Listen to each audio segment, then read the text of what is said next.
Hola jóvenes, ¿cómo están? Me da mucho gusto saludarlos en esta semana número 12 de nuestro módulo de manejo de espacios y cantidades. Vamos a ver, para la sesión del día de hoy preparamos este archivo de presentación. Estamos en el CONALEP Monclova. Mi nombre es Raúl Campos Posada. Estamos en la semana número 12. Nuestro módulo es manejo de espacios y cantidades. En esta semana número 12 estamos ubicados en la unidad número 3, que se llama comparación de magnitudes y variables. Vamos a ubicarnos donde andamos en nuestro temario general y estamos viendo aquí en esta semana el 3-2-1, la proporcionalidad, y el 3-2-2, aplicaciones en situaciones cotidianas. Vamos perfectamente en el avance de nuestro módulo a esta altura de la semana número 12. Entonces, en esta semana vamos a ver dos puntos: la proporcionalidad, tanto en propiedades numéricas, geométricas o algebraicas, y la aplicación en situaciones cotidianas, como es la antropometría, que básicamente es lo que es el índice de masa corporal en las personas. También vamos a ver la ecuación de mezclas y una constante, una relación proporcional. Vamos a empezar por el principio: la proporcionalidad en propiedades numéricas. La proporcionalidad, como hasta ahora lo hemos estudiado, la proporcionalidad directa siempre se describe como un segmento de recta, pero en esta no necesariamente tendrá pendiente negativa, ni debe partir del origen. Observa y analiza los siguientes ejemplos.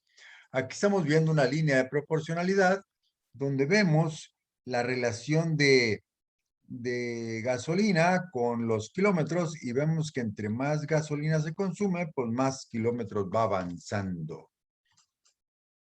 Propiedades numéricas. Este es un ejemplo.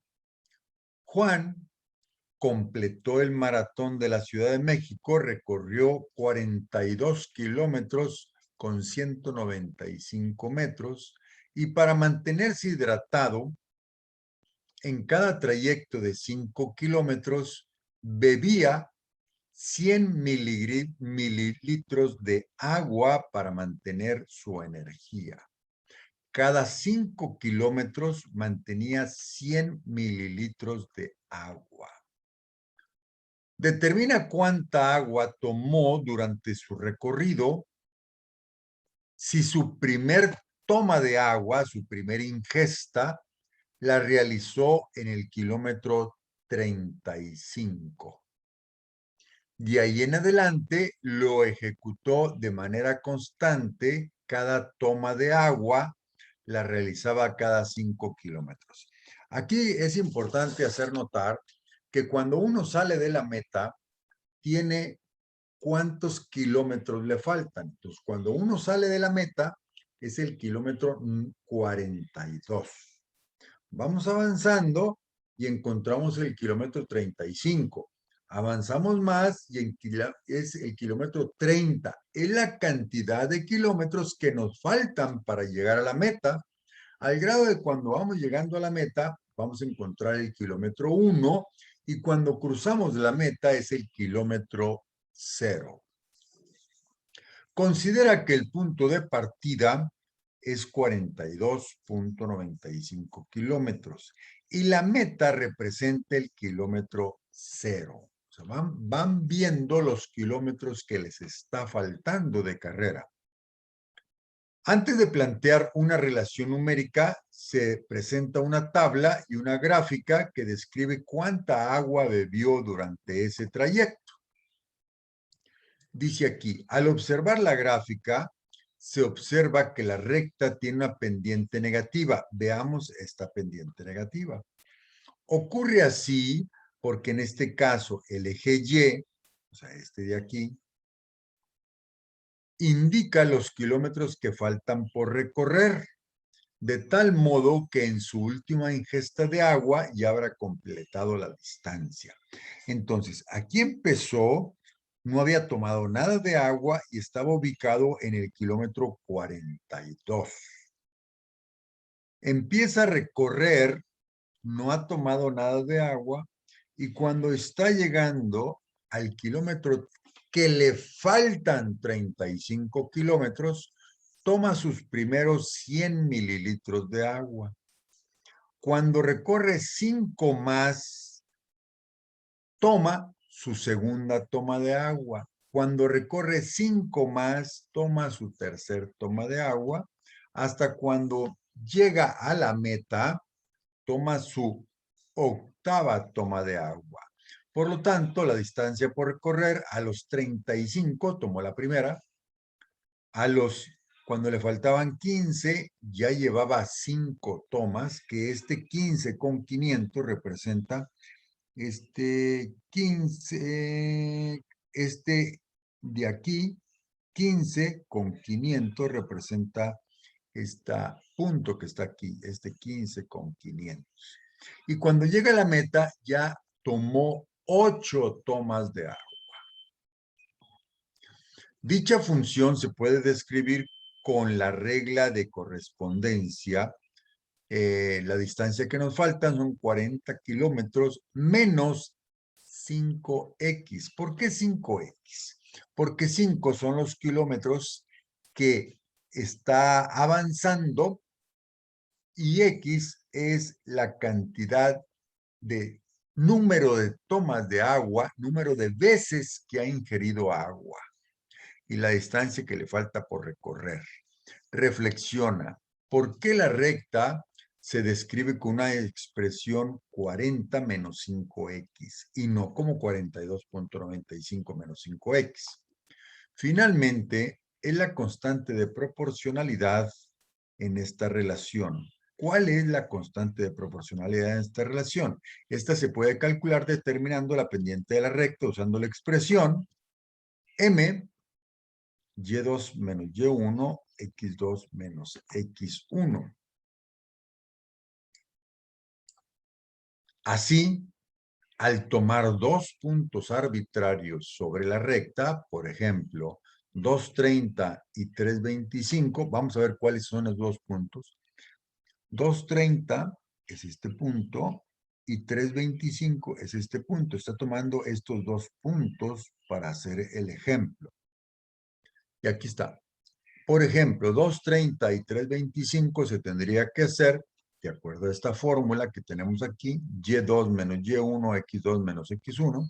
Entonces, y2, 25, menos y1, 30. 25, y2, 30, y1.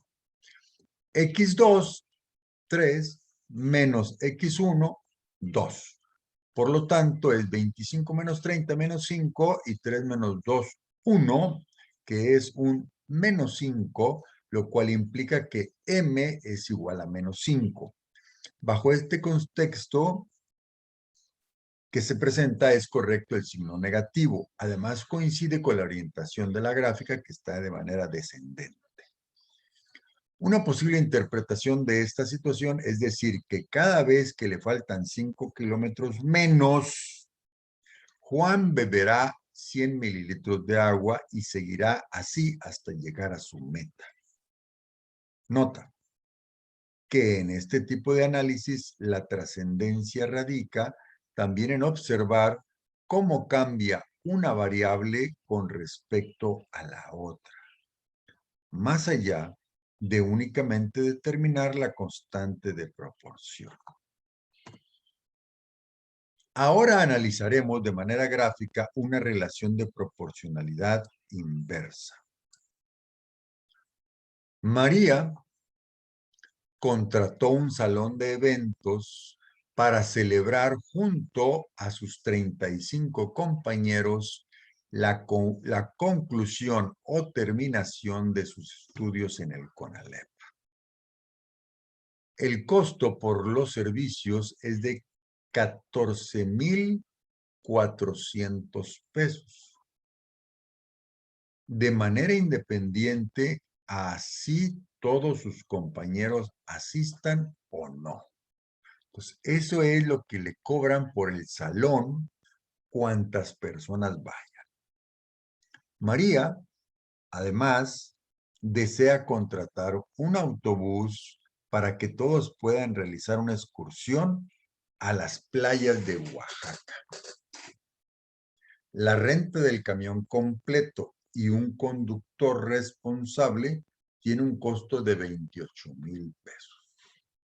De entrada, solo 20 de sus compañeros están interesados, pero comentan que tienen un presupuesto entre 800 y 1,000 pesos para el viaje.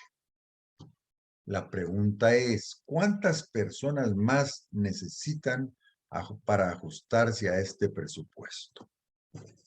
Para resolver esta situación, lo principal es identificar las variables y los valores constantes. De entrada se sabe que el costo de la renta del servicio de autobús es fijo, de manera independiente al número de pasajeros. No importa cuántos pasajeros, el camión cuesta lo mismo. Además se sabe que al aumentar el número de personas, el precio va a disminuir. Es decir, representa una proporcionalidad inversa, la cual se puede describir de la siguiente manera. 28,000 pesos, que es el costo del autobús, lo vamos a dividir entre el número de personas que vayan, donde X es el número de pasajeros y Y es el precio que se debe de pagar cada uno. Así, al trazar esta gráfica en el plano, se tendrá lo siguiente. Con 20 pasajeros, tienen que pagar 1,400 pesos para poder cubrir los 28,000 pesos. 20 por 14 son 28,000 pesos. Pero si esos 20 se van a 28 personas, va a reducir el costo a 1,000 pesos, porque 28 por 1,000 da también 28,000. Entonces, 20 por 1,400, 28,000. 28 por 1,000, 28,000. Por eso es la constante. Y si llegamos a 35 pasajeros, nada más van a pagar 800 pesos. Entonces, si ellos tienen un presupuesto de 1,000 a 800 pesos, necesitamos 28 personas para pagar 1,000 o 35 personas para pagar 800. La forma que se escribe es una hipérbola. Aquí está la hipérbola. Esta curva, si la seguimos, marca una hipérbola. Que al crecer los valores de X, más se aproxima al eje X. Entonces, conforme suben los valores de X, esta línea se va a ir acercando, acercando, acercando, acercando, pero nunca la va a tocar. En ella se observa que al menos debe conseguir 8 pasajeros más para que el presupuesto se ajuste a las posibilidades de sus compañeros. Si 20 están interesados, pero tendrían que pagar 1,400, pero nada más tienen 1,000, de 800 a 1,000, entonces tienen que conseguir convencer a 8 personas más para que puedan dar 1,000. Si consiguen más, pues obviamente va a ser más barato el boleto. Entonces, dice, en ella se observa que al menos debe conseguir 8 pasajeros para que el presupuesto se ajuste a las posibilidades de sus compañeros. Y aquí lo vemos en esta tabla. El número de pasajeros, 28, hay que pagar 1,000 pesos. La constante de proporcionalidad es 28,000. Si consigue 29, va a costar menos el precio por pasajero y la constante sigue siendo lo mismo. Al grado de que si consigue 35 personas, van a pagar solamente 800 pesos y el total sigue siendo los 28,000 pesos porque es la constante de proporcionalidad que en este caso representa el volumen del autobús. Una hipérbola se obtiene al trazar la gráfica de una función de proporcionalidad inversa. En este caso se definen los valores positivos en el trazo. Se muestra, aquí está, la hipérbola. Estos son los valores que encontramos y ahí lo vimos en la gráfica pasada. Propiedades geométricas. Vamos a ver otro tema. Como habrás notado, en situaciones variacionales que se describen como una proporcionalidad, generalmente se relacionan dos variables cuyas magnitudes son distintas. Por ejemplo, hablamos ahorita de personas, costos, o producto, precios, reposteros, pasteles, longitud, volumen, entre otros. Asimismo, mediante proporciones es posible convertir unidades de medida del sistema inglés al sistema internacional y viceversa. El sistema inglés son las libras, las millas, los pies, y el sistema internacional son los metros, son los kilogramos, son los centímetros, etcétera, etcétera. Pero existen situaciones en las que las variables no cambian de magnitud, por ejemplo, en las figuras a escala. Aquí tenemos el sistema inglés que tenemos pulgadas, pies, yardas, millas, libras, onzas, toneladas, galones. Mientras que en el sistema internacional hablamos de, en longitud, una pulgada equivale a 2.54 centímetros. Un pie equivale a 30 centímetros. Una yarda equivale a 0.91 metros. Entonces, hay dos sistemas, un sistema inglés y un sistema internacional, y ese es para convertir unidades de medida de un sistema a otro. Ahora veamos qué es una escala. Las escalas habituales de las figuras de Star Wars y sus tamaños en centímetros. Por ejemplo, si hacemos una figura de un Star Wars y mide 1,90, está una escala de 1 a 1. Quiere decir que su tamaño es real, 1,90. Pero si hacemos la figurita de 10 centímetros, quiere decir que está 1 a 20. Cada 1 centímetro representa 20 en el tamaño real. Aquí está de 1 a 6. 1 centímetro equivale a 6 centímetros en el tamaño real. Eso es las escalas. Esta es la escala 1 a 1, 1 a 3, 1 a 6, 1 a 12 y 1 a 20. 1 centímetro equivale a 20 del real. Aquí 1 de la figura equivale a 1 del real cuando la figura mide 1,90.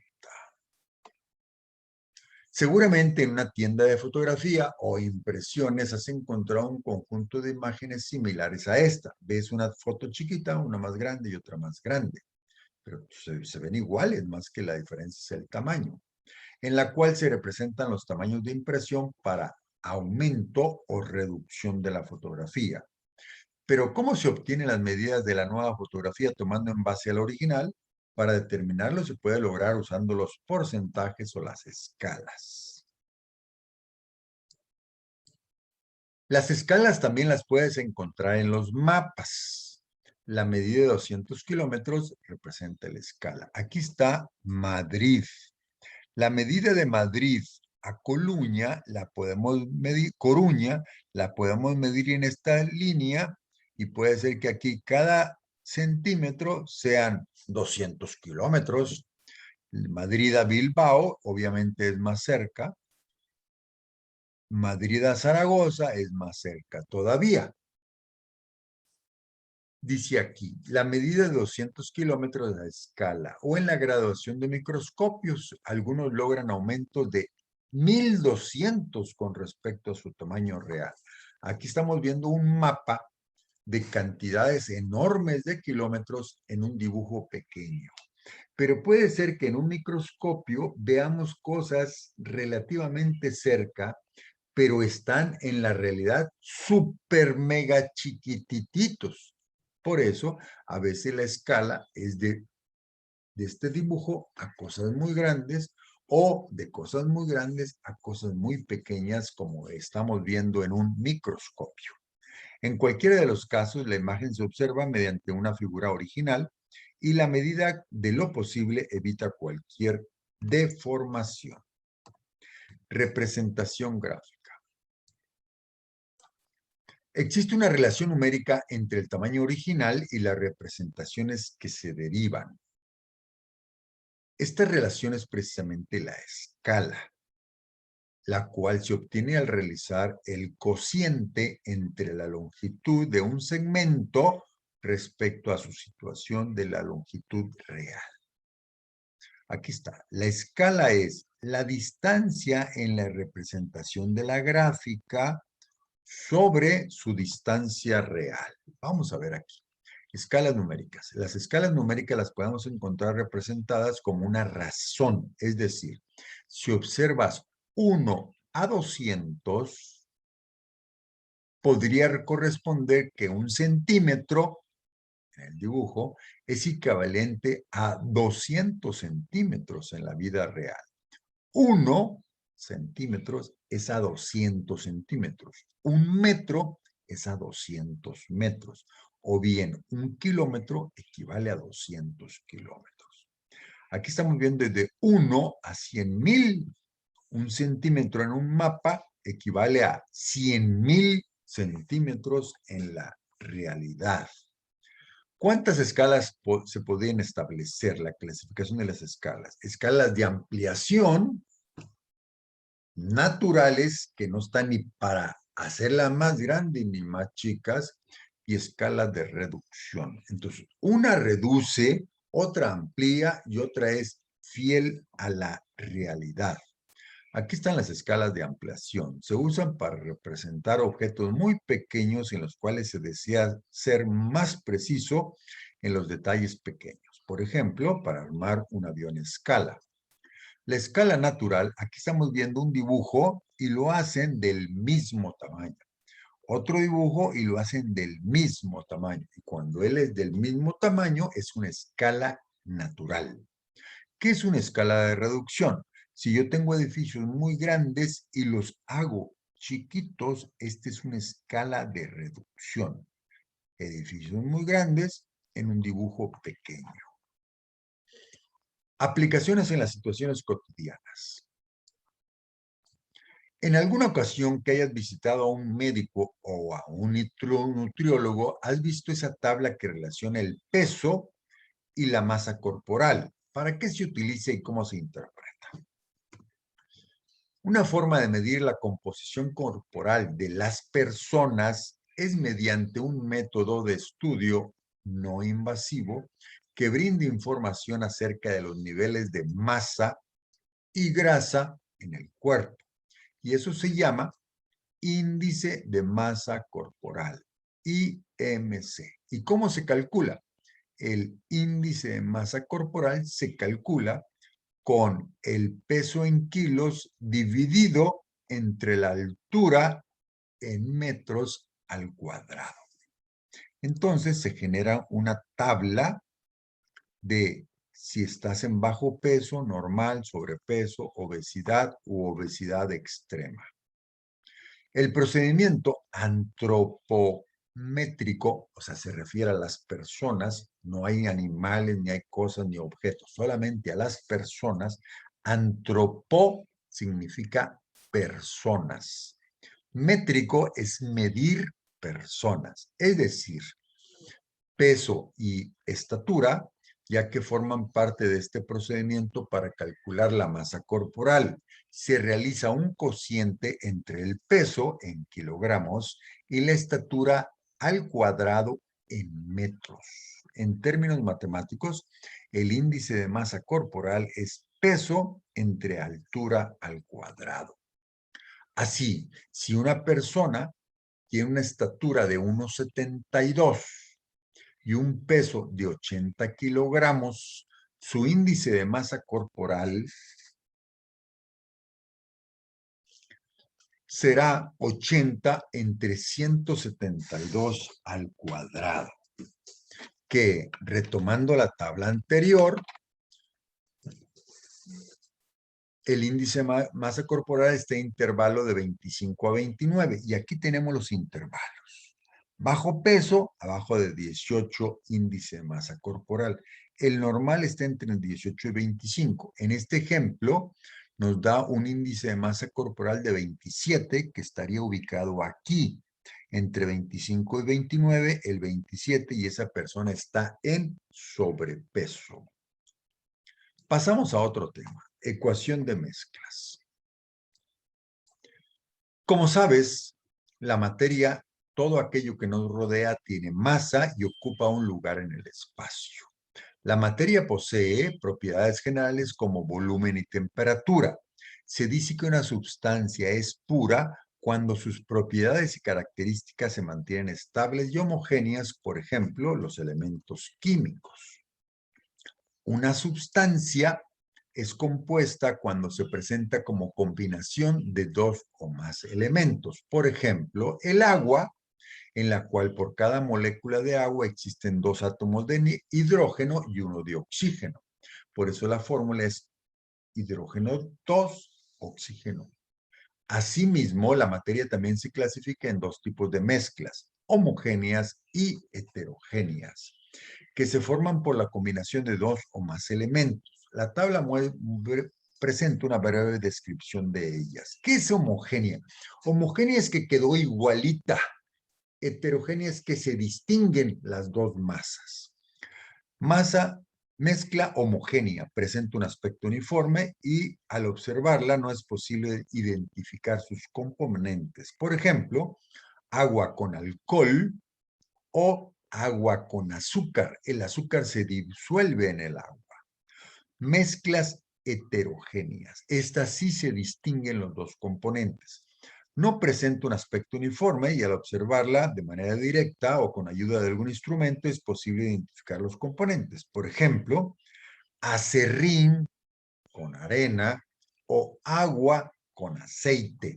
No se hace igual la mezcla y se distingue dónde está el aceite y dónde está el agua. Bueno, seguimos.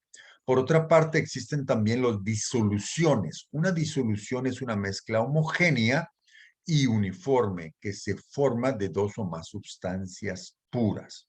Una disolución, destacamos los elementos principales, un disolvente que está en mayor cantidad y un soluto que tiene menos cantidad. Por ello se define que una concentración de una disolución como la relación que existe entre la cantidad del soluto, que es la cantidad pequeña, respecto a la cantidad del solvente, que es la cantidad grande. Por ejemplo, de una solución, agua, que es el solvente por ser mucha, sal, el soluto, que es la cantidad pequeña. Y aquí vamos a obtener agua salada como solución. Veamos otro tema. Constante de una relación proporcional. La concentración de una disolución se puede expresar mediante el tanto por ciento en peso o tanto por ciento en volumen. Por ejemplo, tanto por ciento en peso o en masa es la cantidad del soluto, que es la cantidad pequeña, en gramos que hay en una solución. Ambas cantidades deben de expresarse en las mismas unidades. Masa del soluto, que es la cantidad pequeña, entre masa de la solución, que es la cantidad grande, multiplicada por 100. Ejemplo, se prepara una disolución de 20 gramos de cloruro de sodio y 180 gramos de agua. ¿Cuál es la concentración de cloruro de sodio en la solución? Pues son el soluto, que es los 20 gramos, más la masa de la disolución, es la unión de toda la masa. Por lo tanto, es 180 gramos de agua más los 20 gramos del cloruro de sodio, da la suma 200 gramos. Entonces, la concentración es 20 gramos sobre 200 gramos multiplicada por 100, que significa un 10%. Ahora vamos a ver el tanto por ciento en volumen, que es lo mismo, pero ya no en masa, sino en volumen.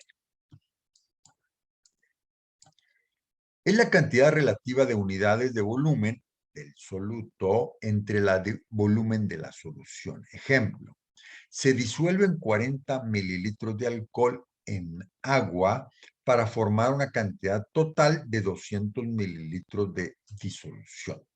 Entonces, 40 mililitros de alcohol es el soluto y 200 es la cantidad de la solución. Veamos que aquí no hay suma, porque 200 es la cantidad total de agua más alcohol.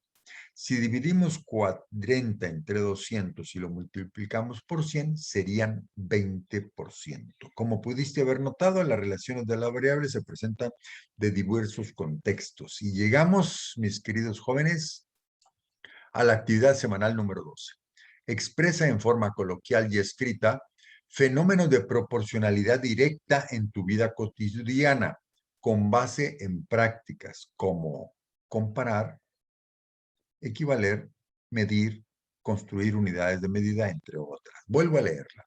Expresa en forma coloquial, o sea, platicadito, y escrita, fenómenos de proporcionalidad directa en tu vida cotidiana, con base en prácticas como comparar, equivaler, medir, construir unidades de medida, entre otras. Caracteriza un ejemplo, una relación de proporcional directa, y elaborar un cuadro o esquema donde mencione las definiciones y características de proporcionalidad y aplicaciones en la vida cotidiana. Y con esto, mis queridos jóvenes, estamos llegando al final de esta semana número 12. Ya estamos en la semana número 12, prácticamente ya andamos en la última parte de nuestro módulo y me da mucho gusto que vayamos haciendo las actividades semanales para sacar todos muy buena nota. Saludos a todos y vamos a echarle muchas ganas a esta actividad semanal.